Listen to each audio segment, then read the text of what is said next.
Hello friend, अनुच्छेद से संबंधित ये आपका सेकंड प्रैक्टिस सेट है। आपका अगला प्रश्न है, संघ की कार्यपालिका शक्ति राष्ट्रपति में निहित होगी जिनका प्रयोग वह स्वयं या अपने अधिकारियों के द्वारा करेगा। संघ की कार्यपालिका शक्ति राष्ट्रपति में निहित होगी जिनका प्रयोग वह स्वयं या अपने अधिकारियों के द्वारा करेगा। किस अनुच्छेद में लिखा गया है? प्रत्येक प्रश्न के लिए आपको 5 सेकंड का समय मिलेगा। सही आंसर है ऑप्शन सी, अनुच्छेद 53 के तहत। अगला प्रश्न है, भारत के संविधान के किस अनुच्छेद के अंतर्गत भारत के राष्ट्रपति पर महाभियोग चलाया जा सकता है? भारत के संविधान के किस अनुच्छेद के तहत भारत के राष्ट्रपति पर महाभियोग चलाया जा सकता है? भारत के राष्ट्रपति पर महाभियोग किस अनुच्छेद के द्वारा लगाया जा सकता है? सही आंसर है ऑप्शन ए, अनुच्छेद 61। अनुच्छेद 61 के तहत भारत के राष्ट्रपति पर महाभियोग लगाया जा सकता है। अगला प्रश्न है, संविधान के किस अनुच्छेद में उपराष्ट्रपति पद का प्रावधान किया गया है? संविधान के किस अनुच्छेद में उपराष्ट्रपति पद का प्रावधान किया गया है? सही आंसर है ऑप्शन सी, अनुच्छेद 63। अनुच्छेद 63 के तहत उपराष्ट्रपति पद का प्रावधान संविधान में किया गया है। अगला प्रश्न है, संविधान के किस अनुच्छेद के अंतर्गत मंत्रीगण सामूहिक रूप से लोकसभा के प्रति उत्तरदायी हैं? संविधान के किस अनुच्छेद के अंतर्गत मंत्रीगण सामूहिक रूप से लोकसभा के प्रति उत्तरदायी है? सही आंसर है ऑप्शन सी, अनुच्छेद 75। अगला प्रश्न है, संविधान का कौन सा अनुच्छेद मंत्रिपरिषद के गठन के बारे में आधारभूत नियम निर्धारित करता है? संविधान के कौन सा अनुच्छेद मंत्रिपरिषद के गठन के बारे में आधारभूत नियम निर्धारित करता है? यानी प्रश्न का कहने का मतलब है, मंत्रिपरिषद का गठन संविधान के किस अनुच्छेद के तहत किया जाता है?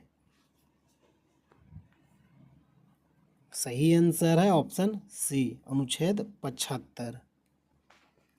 अगला प्रश्न है, भारत के महान्यवादी की नियुक्ति से संबंधित अनुच्छेद कौन सा है? भारत के महान्यवादी की नियुक्ति से संबंधित अनुच्छेद कौन सा है? सही आंसर है ऑप्शन सी, अनुच्छेद 76। अगला प्रश्न है, कौन सा अनुच्छेद संसद के 2 अधिवेशनों के बीच 6 माह के अंतराल की अनिवार्यता का उल्लेख करता है? कौन सा अनुच्छेद संसद के 2 अधिवेशनों के बीच 6 माह के अंतराल की अनिवार्यता का उल्लेख करता है? सही आंसर है ऑप्शन डी, अनुच्छेद 85। अगला प्रश्न है, राष्ट्रपति संविधान के किस अनुच्छेद के अंतर्गत लोकसभा को भंग कर सकता है? राष्ट्रपति संविधान के किस अनुच्छेद के अंतर्गत लोकसभा को भंग कर सकता है? सही आंसर है ऑप्शन ए, अनुच्छेद 85 के तहत। अगला प्रश्न है, संविधान के किस अनुच्छेद द्वारा संसद की संयुक्त बैठक का प्रावधान किया गया है? संविधान के किस अनुच्छेद द्वारा संसद की संयुक्त बैठक का प्रावधान किया गया है?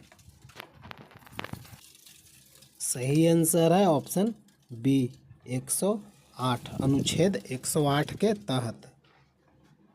अगला प्रश्न है, लोकसभा और राज्यसभा के संयुक्त अधिवेशन के विषय में प्रावधान संविधान के किस अनुच्छेद में किया गया है? लोकसभा और राज्यसभा के संयुक्त अधिवेशन के विषय में प्रावधान संविधान के किस अनुच्छेद में किया गया है? सही आंसर है ऑप्शन बी, अनुच्छेद 108। अगला प्रश्न है, संविधान के किस अनुच्छेद में धन विधेयक की परिभाषा दी गई है? संविधान के किस अनुच्छेद में धन विधेयक की परिभाषा दी गई है? सही आंसर है ऑप्शन सी, अनुच्छेद 110। संविधान के किस अनुच्छेद में धन विधेयक के बारे में परिभाषा दिया गया है? अनुच्छेद 110। अगला प्रश्न है, भारतीय संविधान का कौन सा अनुच्छेद भारत के संचित कोष से संबंधित है? भारतीय संविधान का कौन सा अनुच्छेद भारत के संचित कोष से संबंधित है? सही आंसर है ऑप्शन डी, उपयुक्त सभी। अनुच्छेद 112, अनुच्छेद 146, अनुच्छेद 148, ये सभी अनुच्छेद में भारत के संचित कोष से संबंधित अनुच्छेद है। अगला प्रश्न है, भारतीय संविधान का निम्न में से कौन सा अनुच्छेद भारत के राष्ट्रपति के अध्यादेश जारी करने की शक्ति प्रदान करता है? भारतीय संविधान का निम्न में से कौन सा अनुच्छेद भारत के राष्ट्रपति को अध्यादेश जारी करने की शक्ति प्रदान करता है? सही आंसर है ऑप्शन सी, अनुच्छेद 123। भारत के राष्ट्रपति अध्यादेश जारी करने का शक्ति किस अनुच्छेद के तहत दिया गया है? अनुच्छेद 123। अगला प्रश्न है, संविधान के किस अनुच्छेद में सर्वोच्च न्यायालय के न्यायाधीश पर महाभियोग चलाए जाने का प्रावधान है? संविधान के किस अनुच्छेद में सर्वोच्च न्यायालय के न्यायाधीश पर महाभियोग चलाए जाने का प्रावधान है? सही आंसर है ऑप्शन सी, अनुच्छेद 124। अनुच्छेद 124 कहता है कि भारत के सर्वोच्च न्यायालय के न्यायाधीश पर महाभियोग चलाया जा सकता है। संविधान में प्रावधान किया गया है अनुच्छेद 124 के तहत। अगला प्रश्न है, राष्ट्रपति सर्वोच्च न्यायालय से संविधान के किस अनुच्छेद के अंतर्गत परामर्श ले सकता है? राष्ट्रपति सर्वोच्च न्यायालय से संविधान के किस अनुच्छेद के अंतर्गत परामर्श ले सकता है? सही आंसर है ऑप्शन डी, 143, अनुच्छेद 143 के द्वारा। अगला प्रश्न है, सर्वोच्च न्यायालय अपने द्वारा सुनाए गए किसी निर्णय या आदेश का पुनरावलोकन कर सकता है? यह व्यवस्था संविधान के किस अनुच्छेद में उपबंधित है? सर्वोच्च न्यायालय अपने द्वारा सुनाए गए किसी निर्णय या आदेश को पुनरावलोकन कर सकता है। यह व्यवस्था संविधान के किस अनुच्छेद में उपबंधित है? सही आंसर है ऑप्शन सी, अनुच्छेद 137। अगला प्रश्न है, संविधान के निम्नलिखित में से किस अनुच्छेद में यह व्यवस्था की गई है कि उच्चतम न्यायालय द्वारा विनिश्चित विधि भारत के राज्य क्षेत्र के भीतर सभी न्यायालयों पर आबद्ध कर होगी?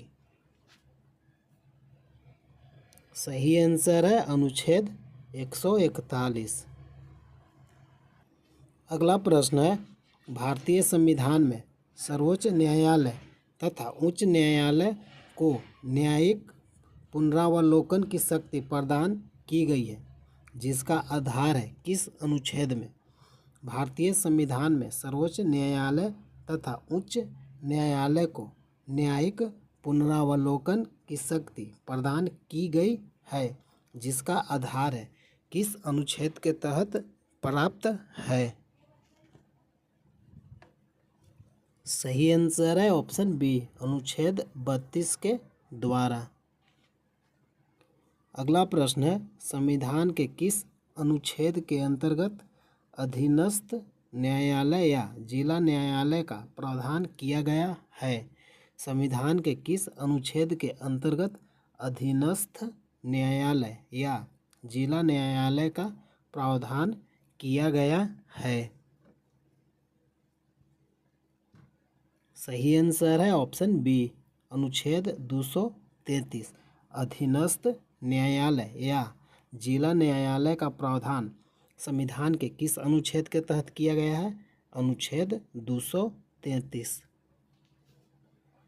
अगला प्रश्न है, भारतीय संविधान का कौन सा अनुच्छेद संवैधानिक प्रावधानों की संघीय संसद या राज्य विधान पालिकाओं द्वारा बनाए गए नियमों या कानूनों पर प्राथमिकता प्रदान करती है? किस अनुच्छेद के द्वारा? भारतीय संविधान का कौन सा अनुच्छेद संवैधानिक प्रावधानों की संघीय संसद या राज्य विधान पालिकाओं द्वारा बनाए गए नियमों या कानून पर प्राथमिकता प्रदान करती है? किस अनुच्छेद के द्वारा? सही आंसर है ऑप्शन सी, अनुच्छेद 245। अगर वीडियो अच्छा लगा है लाइक कीजिए, चैनल को सब्सक्राइब कीजिए। प्रतिदिन अनुच्छेद से संबंधित प्रैक्टिस सेट वीडियो देखने के लिए चैनल को सब्सक्राइब कीजिए। जय हिंद, जय भारत।